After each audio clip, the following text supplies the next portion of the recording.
Bonjour à tous, donc aujourd'hui je vais vous montrer le tuto d'un porte-post-it. Donc là j'en ai fait un premier que vous voyez ici. Donc c'est un tuto que vous pouvez trouver sur le blog de Scrapygery. C'est un tuto je crois qui date de 2016 que moi j'ai bien aimé puisque ça se fait rapidement et donc c'est très simple à faire. Donc on va voir ça ensemble. Donc là j'ai pris deux papiers. Donc pour la base j'ai pris le papier des Scrap Plaisir, c'est un rose gold. C'est dans les éditions papier matière. Et le deuxième, c'est une chute que j'avais de la collection graphique édition numéro 6 de Scrap Plaisir. Donc je vous montre que je vais faire avec cette face-là. Donc je déplie mon massicot et je coupe une première partie de 26 sur 8,5. Alors vous voyez que j'essaie d'économiser le papier puisque grâce à mon massicot, je vois exactement où je coupe et donc je peux ne couper que la partie qui m'intéresse puisque j'ai des petites flèches sur les lames. Donc la première partie de 26 sur 8,5 et je coupe une deuxième partie qui fait 7 sur 12 cm. Voilà, donc là j'ai mes deux parties. Maintenant je vais passer au pliage, donc je prends mon plioir qui s'intègre très facilement sur la réglette. Donc je plie à 10 cm, à 20 cm, à 22,5 cm et enfin à 25 cm. Voilà, donc là je vais plier, donc je pousse un petit peu parce que je vais utiliser mon plioir. Donc celui-là il est bien parce qu'il a un bout un peu en fer, donc il s'use un petit peu moins vite que les autres plioirs. Donc là je marque bien mes plis. Voilà. Et je vais le mettre en... Cette languette-là va me servir à mettre de la colle. Donc voilà, regardez bien le pliage. C'est voilà, une forme de chevalet en fait. Donc là, je vais utiliser le double face Scrap Plaisir qui marche très très bien, qui colle suffisamment fort, qui se déchire à la main. Et je vais donc coller ma base, donc ce que j'appelle le chevalet. Voilà, donc là, on a la base du porte-post-it. Je vais ensuite utiliser ma partie qui fait donc 12 sur 7 cm. Je vais la prendre à l'horizontale et je vais faire un pli à 1 cm, un pli à 2 cm, un pli à 10 et un dernier pli à 11. Donc 1, 2, 10 et 11. Ensuite, je le retourne et dans le sens des 7 cm, je vais faire un pli à 5 cm et à 6 cm. Donc là, moi, j'ai fait l'inverse. J'ai fait d'abord celui de 6 et ensuite celui à 5. Voilà, je referme le bras pour pouvoir ranger mon massicot. Et là, donc, je vais remarquer encore une, comme tout à l'heure, les plis avec mon plioir. Voilà, ça me permet de bien... hop là, de bien les marquer. Donc il y a des traits donc verticaux et horizontaux. Donc là maintenant on va mettre en évidence avec le ciseau les languettes. Donc en fait il faut enlever, vous allez avoir 4 petits carrés donc au dos, il faut en enlever 3 et garder la languette. Alors en image c'est plus clair et donc je profite pour biseauter un petit peu mes angles. Donc de la languette, du côté là que j'ai fait précédemment. Voilà, ce côté là aussi. Et donc là je vais enlever mes 3 carrés. Je vois que c'est pas le trait n'a pas été fait très droit, mais bon, là pour la vidéo c'est pas très grave. Voilà, je biseaute du coup la languette sur le côté et celle du haut, je l'ai déjà faite. Donc voilà, donc ça doit arriver à ça. Et quand vous construisez votre petite pochette où vous allez avoir les post-it, ça doit vous donner ça. Donc là, je l'avais fait dans le mauvais sens, puisque moi ce que je veux voir c'est cet effet rose gold papier froissé que j'aime beaucoup beaucoup. Donc je replie cette fois-ci dans le bon sens, ça ira mieux. Voilà, donc là vous allez mettre, je vous montre qu'il y a les languettes ici, vous allez mettre le double face, alors côté sur le dos, puisque ça va être, vous allez voir que les languettes vont reposer sur le fond de la boîte. Donc mettez bien le double face sur le fond. Alors j'avais essayé d'abord avec, et là vous collez bien, voilà, pour que vos angles soient bien mis. J'avais essayé avec de la colle blanche, mais il fallait tenir un moment avant que ça sèche, et c'est vrai que c'était plus compliqué, à mon avis, que du double face. Donc j'ai préféré le double face. Maintenant, libre à vous d'essayer avec de la colle blanche. Je trouve que c'est un petit peu plus simple et un peu plus rapide avec du double face pour ma part. Donc là, je referme les côtés de la boîte. Voilà, il vous suffit de mettre, alors moi j'ai mis mon petit doigt, mais ça peut être le plioir par exemple, ou un crayon, ou un ciseau, peu importe.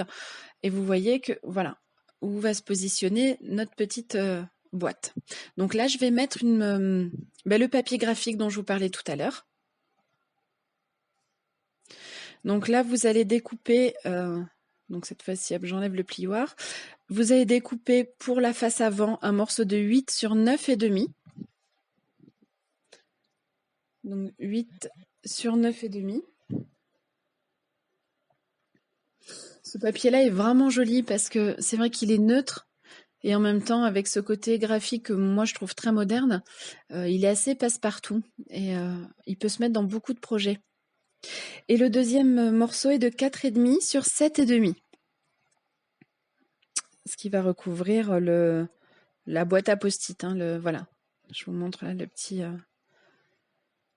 Donc là, si vous voulez faire des tours en noir, par exemple, ou si vous voulez faire de la décoration sur vos fonds, c'est maintenant qu'il faut le faire. Là, je vous montre que si vous voulez, vous pouvez aussi le mettre au verso. Moi, je n'en mets qu'au recto, mais vous pouvez en mettre au verso également. Donc là, si vous voulez faire de la décoration sur cette partie-là, il fallait le faire avant, puisqu'une fois que c'est collé, voilà, c'est plus compliqué de bien tamponner ou de bien tracer ses traits. Moi, sur celui-ci, j'ai décidé de ne pas en faire, de le laisser comme ça. Et donc voilà, donc là j'ai mis les deux faces de mon projet. Donc là cette fois-ci je vais coller la petite boîte à post-it. Je fais toujours au double face et pas à la colle parce que donc encore une fois je veux pas que ça en mette partout. Par contre je vais mettre suffisamment de scotch pour être sûr que ça tienne bien puisque ça reste quand même le réservoir entre guillemets à post-it et ça peut être un petit peu lourd, il peut y avoir un petit peu de poids dessus. Donc pour que ça tienne bien, voilà, en bas, vous avez vu que j'ai mis deux rangées de double face. En sachant que c'est quand même un double face qui tient plutôt bien, donc c'est plus, je pense, pour me rassurer que pour faire vraiment de l'économie, quoi. Donc là, voilà, en soi, la boîte est prête. Vous voyez, là, on le voit, pour le coup, et elle est un chouïa tordue. Mais donc faites bien attention au niveau des plis sur la petite boîte, que ce soit bien droit. Donc là, j'utilise le tampon de la collection Monts et Merveilles que je vais utiliser pour décorer ma boîte et je vais la décorer avec mes crayons aquarellables nouveaux, un pinceau à réservoir d'eau. Donc j'ai bien sûr utilisé, vous avez vu, de la Versafine noire pour pas que ça fuse. Et donc je vais coloriser ma petite fée que je trouve trop mignonne. Avec voilà, mon pinceau qui bien sûr n'était pas propre. Hein. Super, voilà, je m'auto-félicite. J'ai perdu 5 minutes à nettoyer et tout ça. Donc moi, ce que je fais, c'est que vu que c'est un petit dessin, je colorie pas directement dessus. Je viens prendre la matière sur le crayon avec mon Bonjour ma tête. J'espère que vous voyez quand même bien. Alors, je vous ai passé un petit peu rapidement la colorisation après. Mais voilà, hein, c'est magnifique. Vous voyez vraiment très bien. Et donc voilà, donc je prends en général la matière sur le crayon et ensuite je viens peindre mon projet quand c'est des petits projets. Sinon normalement je mets plutôt le crayon sur le papier et je fais dans l'autre sens. Mais là voilà, c'est très minutieux donc je voulais que ce soit quand même voilà, je vous ai coupé un petit peu toute la colorisation, ça vous va plus vite. Vous voyez que sur le côté, sur ma main gauche, j'ai un papier Burke parce que c'est comme ça que je l'appelle, quand vous faites comme ça quand vous faites des travaux où il y a de la couleur à mettre dessus, pensez à avoir un papier pour faire des tests de couleur ou si votre pinceau est un peu trop imbibé d'eau, ça vous permettra de tester avant d'aller directement sur votre tamponnage au propre, quoi, hein, final. Donc j'ai toujours un petit papier, une petite chute de papier blanc pour bien me rendre compte de la couleur, sur lequel je viens faire mes tests et je viens nettoyer mon pinceau si besoin. Donc là, je détourne ma petite fée. Alors là, je l'ai fait sur du papier blanc type Bristol, le papier blanc qu'on a au catalogue, mais l'idéal aurait été de le faire sur du papier aquarelle.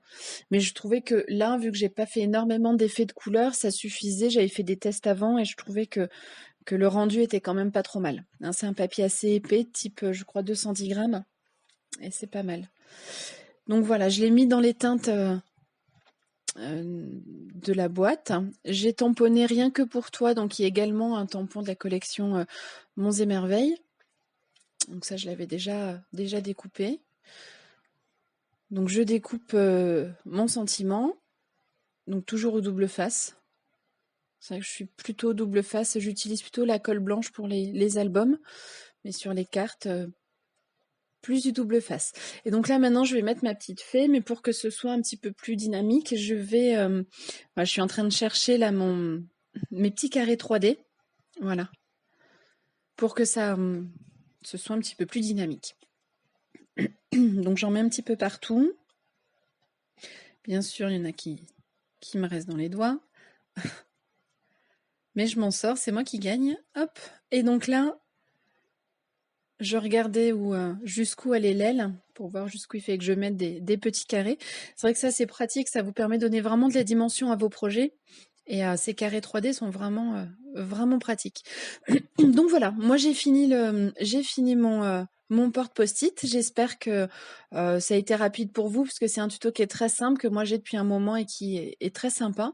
J'en ai fait plusieurs, donc celui d'avant, vous voyez que j'ai utilisé des découpes feuilles qu'on a au catalogue saisonnier, ainsi que du papier à paillettes or. Et j'en ai fait un plus patouille, puisque j'ai utilisé les encres Memento humides, où j'ai trempé mon papier blanc dedans. J'ai fait des tamponnages cœur, j'ai j'ai fait mon trait noir et des taches noires. Voilà, donc il y a un côté plus, je sais pas comment on peut dire, plus shabby peut-être, plus vintage, et un côté plus patouille avec le vert bleu. Voilà, ça vous donne différents styles. Donc c'est vrai que pour des petits cadeaux rapides, c'est très sympa. Moi, voilà, je vous montre le papier parce que je le trouve tellement joli que voilà, je vous refais un zoom dessus. Donc j'ai fini. Je vous remercie d'avoir vu la vidéo et à très bientôt.